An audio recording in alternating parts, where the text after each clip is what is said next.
Hi, wonderful students. I'm really excited about the topic today. We're going to talk about how to say no in English. I'm sorry, did you say no? So sometimes it's difficult to know how to say no in a different language. So let's learn some strong ways to say no, some casual and everyday ways to say no, and also some polite ways to say no. Here we go. So first, let's start with some very informal ways to say no. So you want to make sure to use this kind of no just in very casual conversation with people you know and are friends with and are casual with. You wouldn't want to use this with your boss or something like that. For example, do you want some pizza? Nope. Nope. Nah. Nah, I'm good. No? No. So those are some very informal no's that are incredibly common in spoken English. Okay, now let's use some more everyday no's. They're not super casual. They're just more normal everyday no's. Did you go to the store? Not yet.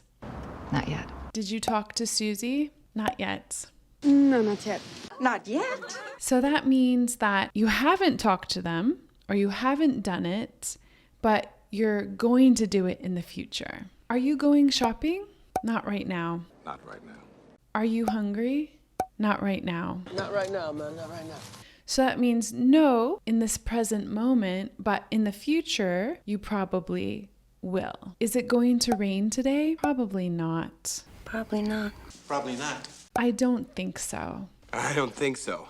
I don't think so. So that's a way of saying no when you're not sure, which is very helpful. Would you like some coffee?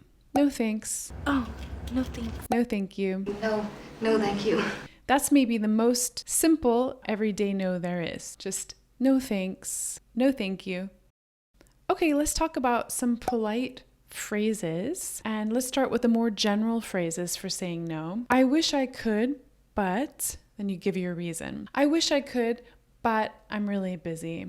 I wish I could, but I already have plans. Maybe next time. I wish I could, but I really need to stay on schedule. I would love to, but I can't this time. I would love to, but I can't. Let me think about it and get back to you. Let me think about it. Let me think about it. I love that one because a lot of times when I need to say no, I want more time to think about it just to be sure.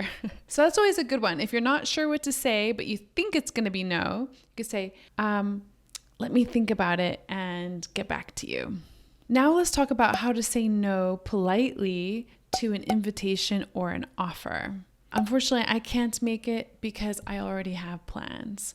So, unfortunately, I cannot stay. Thanks for thinking of me, but I'm working at that time. Thank you so much for thinking of me, but I really shouldn't. So these are all ways to say no to an invitation or an offer politely. Okay, now let's talk about a strong no. And you want to be careful how you use this no because in some situations it could be seen as too strong. So you want to use it in more informal situations just to be on the safe side. Would you eat a bug if I gave you $1? No way. No. No way. Absolutely not. Absolutely not. Heck no. I mean, heck no. Which is the more polite one. But you could also say hell no. Hell no. Which is a little bit stronger and more casual. Heavens no. Oh, heavens no. Goodness no. Goodness no. You can also say never. Never. So I hope that was helpful, students, and I will see you next time.